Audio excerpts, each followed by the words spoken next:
personne donc ne vous juge au sujet du manger ou du boire, ou au sujet d'une fête, d'une nouvelle lune ou des sabbats. C'était l'ombre des choses à venir, mais le corps est en Christ.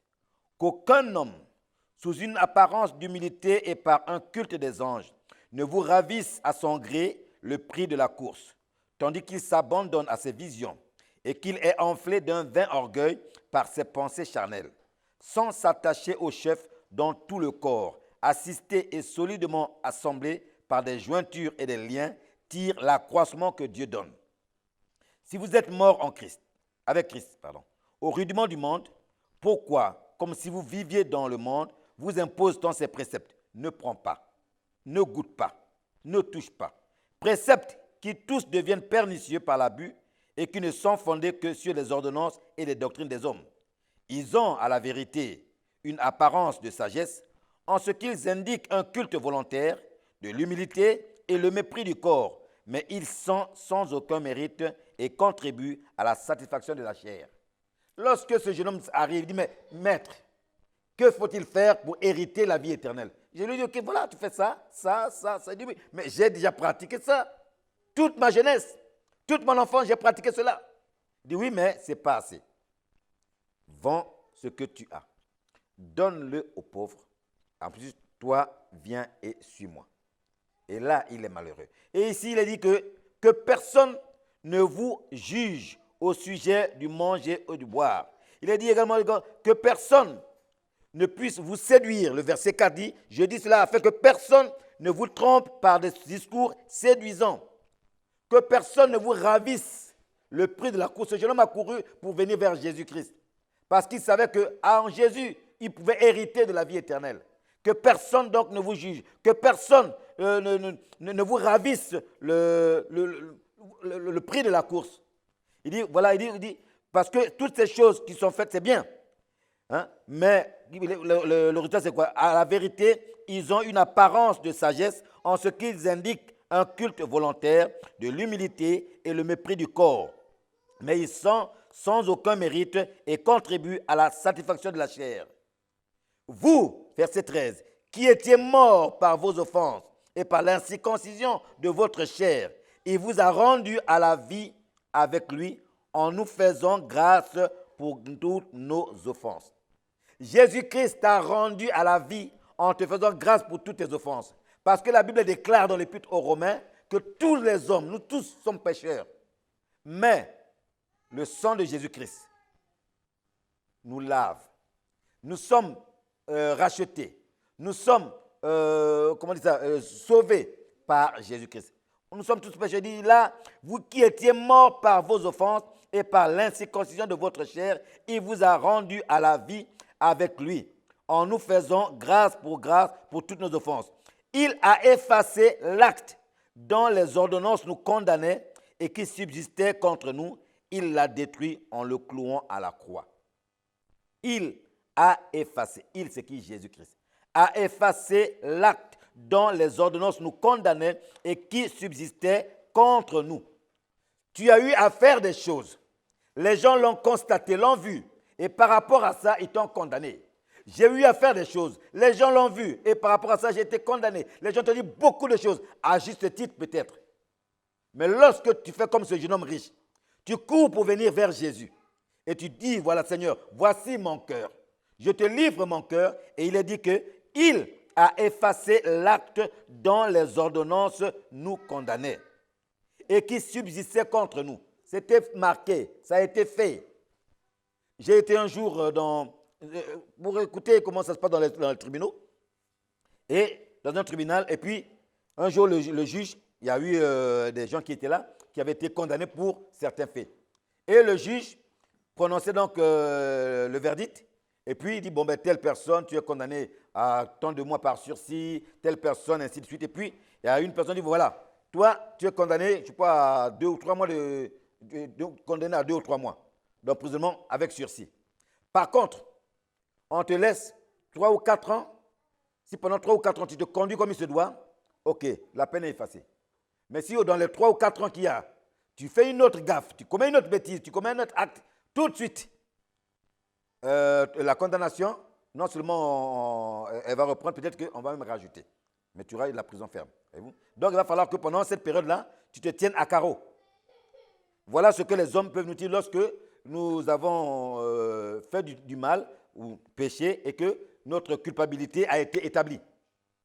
Jésus, lorsque nous avons péché, que notre culpabilité est établie, lorsque nous venons à lui, il est dit ici, il a effacé l'acte dont les ordonnances nous condamnaient et qui subsistait contre nous. Il l'a détruit en le clouant à la croix. Il a dépouillé les dominations. Il a dépouillé les autorités.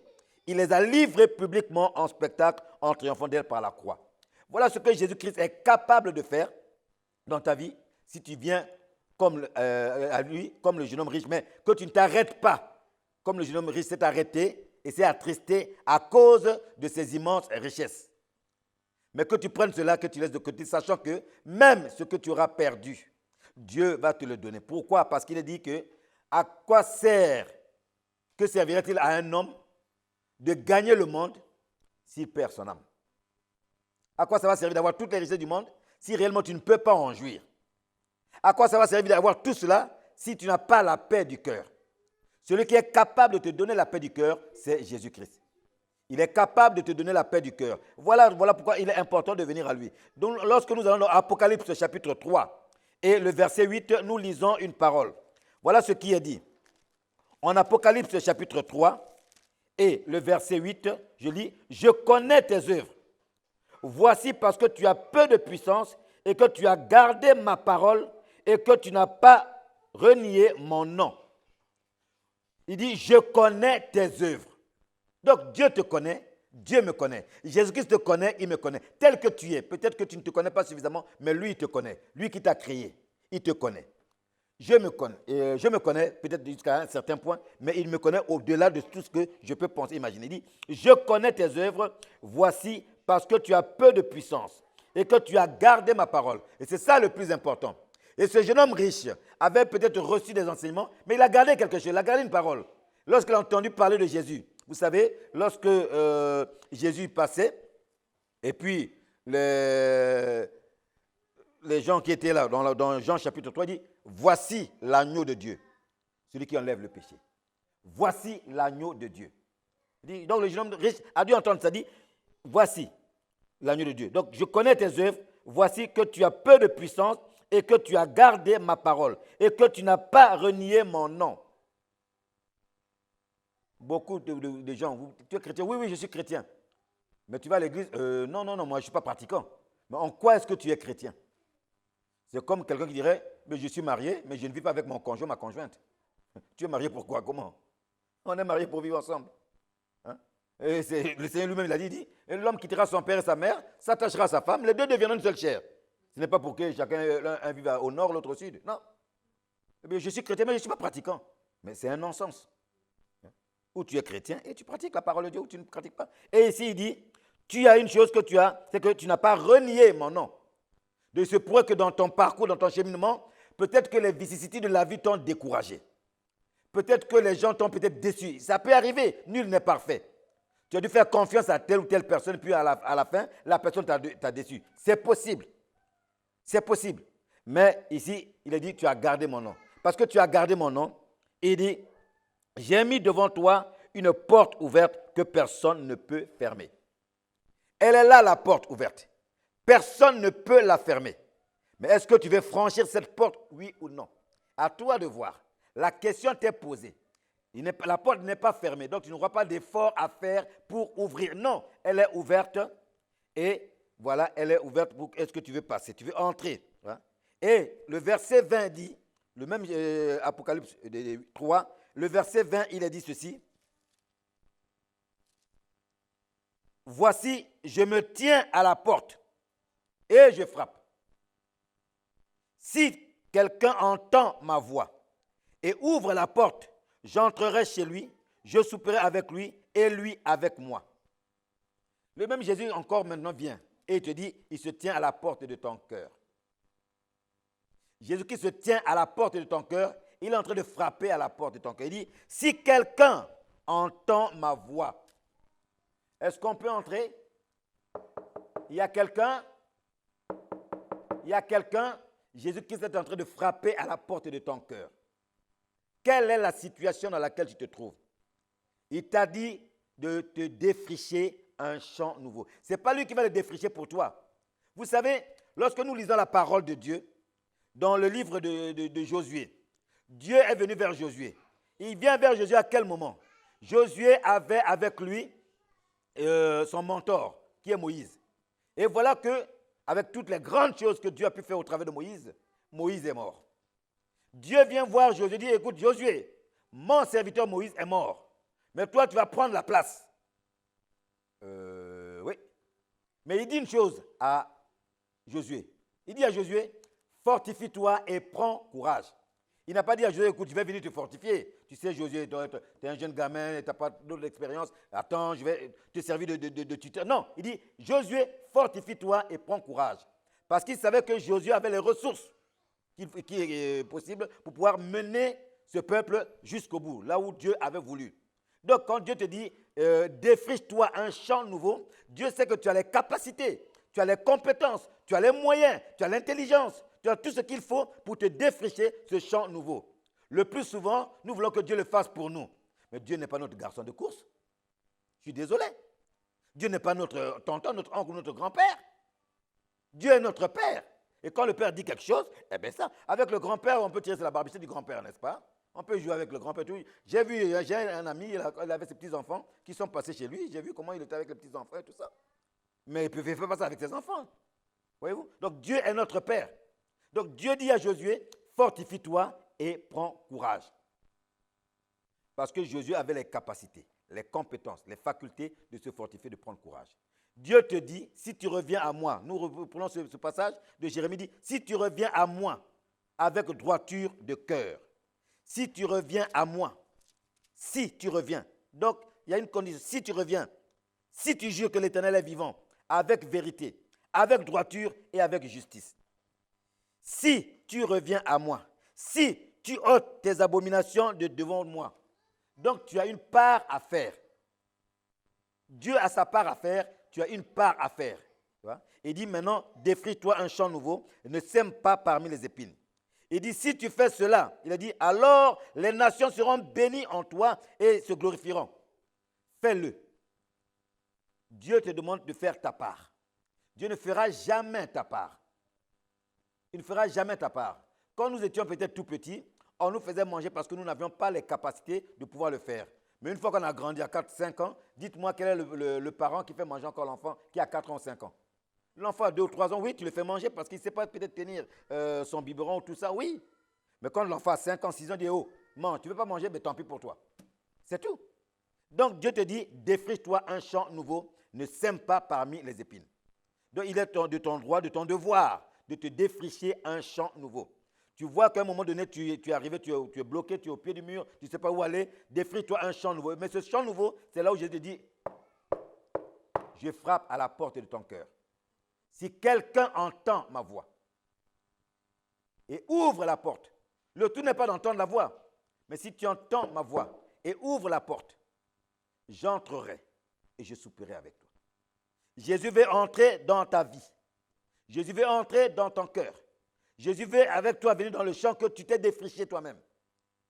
Et tu as défriché, pardon. Le champ que tu as défriché, Jésus veut entrer dans ce champ et pouvoir aller avec toi, voir comment pouvoir faire les choses. Te conseiller même. Puisqu'il a dit, je serai avec toi, je te conseillerai. Je veillerai sur toi, comme il nous dit dans le psaume 32. Il est là pour conduire ta vie. Il est là pour te conseiller. Il est là pour te guider à peut-être des choses que tu ne sais pas faire. Comment? Alors, il est là pour te guider. Il dit, voici, je me tiens à la porte et je frappe. Si quelqu'un entend ma voix et ouvre la porte, j'entrerai chez lui. Est-ce que tu veux ouvrir la porte de ton cœur à Jésus-Christ encore aujourd'hui? Est-ce que tu veux ouvrir la porte de ton cœur? Peut-être que tu es dans une situation bloquée. Je ne sais pas ta situation. Situation de maladie. Situation de chômage, peut-être une détresse, peut-être que tu as peur, tu ne vis plus très bien, je n'en sais rien, tu es angoissé, les nuits te sont pénibles, je n'en sais rien. Mais Jésus te dit, il se tient à la porte de ton cœur et il veut frapper à la porte de ton cœur. Il veut entrer dans ton cœur, mais c'est à toi de lui laisser la possibilité d'entrer. Il ne s'imposera jamais dans ta vie. Il ne s'imposera jamais dans ta vie, mais si tu dis, viens Jésus-Christ, entre dans mon cœur, entre dans ma vie, il entrera dans ta vie. Il entrera par cette porte qui est ouverte. Parce qu'au départ, au verset 8, il a dit, je connais tes œuvres, parce que tu as peu de puissance, parce que tu as gardé ma parole et que tu n'as pas renié mon nom, j'ai mis devant toi une porte ouverte que personne ne peut fermer. Jésus a cette porte ouverte. Ses bras ouverts pour t'accueillir. Ses bras ouverts pour te bénir. Ses bras ouverts pour t'encourager. Ses bras ouverts pour te protéger. Ses bras ouverts pour te consoler. Ses bras ouverts pour te soutenir. Il a ses bras ouverts. Il se tient devant toi. Devant cette porte ouverte, Jésus est là, présent. Et il te dit, est-ce que tu veux entrer? Est-ce que tu veux entrer par cette porte, passer? Hier, tu étais à tel endroit. Il veut qu'il passe. Il a dit au jeune homme riche, viens et suis-moi. Il n'a pas dit, viens et puis débrouille-toi. Non, il dit, viens et suis-moi. Parce comme il est le chemin, il te mènera dans le bon chemin. Comme il est la vérité, il te dira la vérité parce que tu veux connaître la vérité. Tout à l'heure, nous l'avons lu dans Jérémie. Si tu parles avec vérité, avec droiture, puis à un moment donné, tu as tellement entendu de mensonges que toi-même, sur ta propre vie, tu ne fais que mentir. Tu ne sais plus comment faire. Eh bien, il est celui qui va te conduire dans la vérité. Il est celui qui va t'apprendre à vivre la vérité, à parler vérité, à marcher dans la vérité. Il est celui qui va t'apprendre cela. C'est Jésus-Christ. Il est mort à la croix pour toi, pour moi. Il a donné sa vie. Il a sacrifié sa vie à la croix pour toi, pour moi. Si simplement tu veux marcher avec lui, si simplement tu veux franchir cette porte, peut-être que tu es là, tu ne sais pas quoi faire, tu regardes en arrière, tu regardes à gauche, tu regardes à droite, tu dis, mais qui est-ce qui peut m'aider? Fais le pas. Tu as la possibilité de franchir le pas. Tu as la possibilité de mettre un pied devant l'autre et avancer. Il est là pour te tendre la main, pour saisir ta main et dire, viens avec moi. Viens avec moi. Peut-être que vous savez cette histoire de cet homme. Nous allons la lire dans le livre des Actes des Apôtres. Allons-y. Actes des Apôtres. Il a dit, Actes chapitre 3, Pierre et Jean montaient ensemble au temple à l'heure de la prière. C'était la 9e heure. Il y avait un homme boiteux de naissance qu'on portait et qu'on plaçait tous les jours à la porte du temple, appelé la Belle, pour qu'il demande l'aumône à ceux qui entraient dans le temple. Cet homme, voyant Pierre et Jean qui allaient y entrer, leur demanda l'aumône.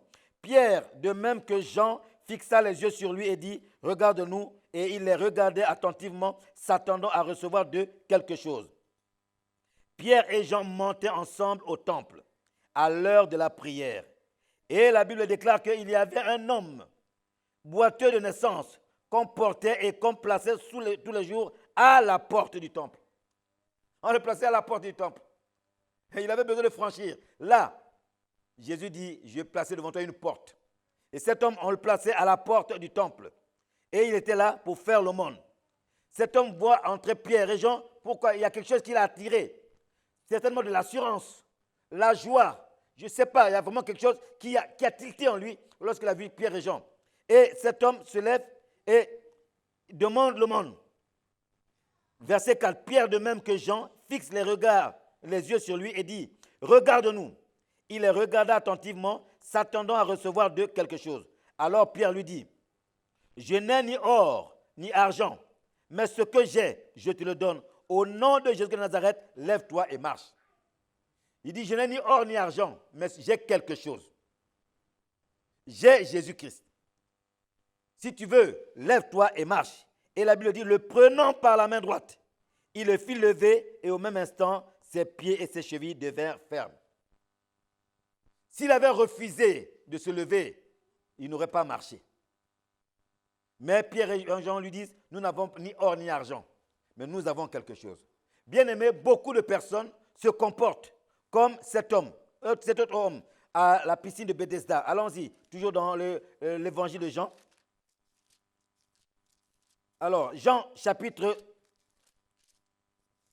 5. Nous lisons ceci. Après cela, il y eut une fête des Juifs et Jésus monta à Jérusalem. Jean chapitre 5. Or, à Jérusalem, près de la porte des brebis, encore une porte, près de la porte des brebis, il y a une piscine qui s'appelle en hébreu Bethesda et qui a 5 portiques. Sous ces portiques étaient couchés en grand nombre des malades, des aveugles, des boiteux, des paralytiques qui attendaient le mouvement de l'eau. Sous ce portique, verset 3, sous ce portique étaient couchés en grand nombre des malades, des aveugles, des boiteux, des paralytiques qui attendaient le mouvement de l'eau. Car un ange descendait de temps en temps dans la piscine et agitait l'eau, et celui qui descendait le premier, après que l'eau avait été agitée, était guéri, et quelle que fût sa maladie. Et là se trouvait un homme malade depuis 38 ans. Jésus l'ayant vu coucher, et sachant qu'il était déjà malade depuis longtemps, lui dit, « Veux-tu être guéri ?» Le malade lui répondit, « Seigneur, je n'ai personne pour me jeter dans la piscine quand l'eau est agitée, et pendant que j'y vais, un autre descend avant moi. Lève-toi, lui dit Jésus, prends ton lit et marche. » Je disais que beaucoup de chrétiens se comportent comme ce paralytique. Cet homme qui est malade. Qu'est-ce que je veux dire? Souvent, Dieu nous demande une chose simple. Voyez-vous, Jésus vient voir cet homme qui est là malade depuis 38 ans. Donc je pense que si nous allons à l'hôpital, ce n'est pas pour aller chercher à manger. Je crois c'est au restaurant qu'on va manger, n'est-ce pas? Si nous allons à l'hôpital, ce n'est pas pour aller faire du sport. Je crois qu'il y a des endroits pour faire du sport. Nous allons à l'hôpital parce que nous sommes malades. Nous allons chercher quoi? À être soignés et pour être guéris, n'est-ce pas? Donc ces hommes sont venus ici, à la piscine de Bethesda, pour chercher la guérison.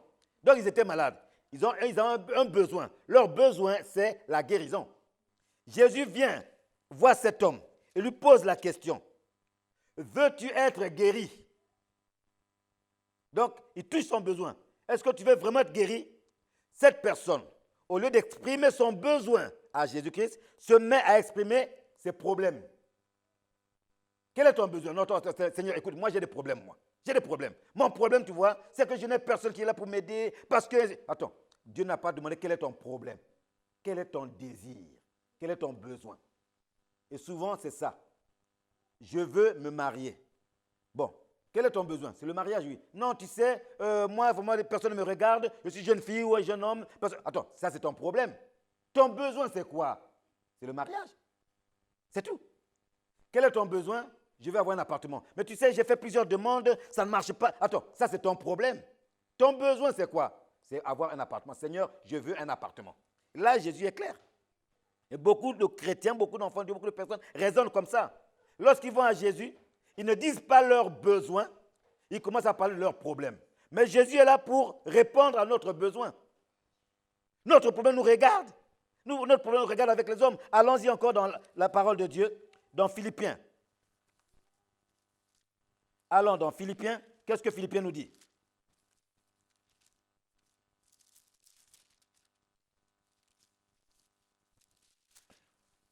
Allons dans Philippiens. Philippiens, chapitre 4. À partir donc du verset 4. Réjouissez-vous toujours dans le Seigneur, je le répète, réjouissez-vous. Que votre douceur soit connue de tous les hommes, le Seigneur est proche. Soulignez le verset 6 dans votre Bible, s'il vous plaît, ceux qui en ont. Ne vous inquiétez de rien, mais en toute chose, faites connaître vos problèmes à Dieu. C'est pas ça?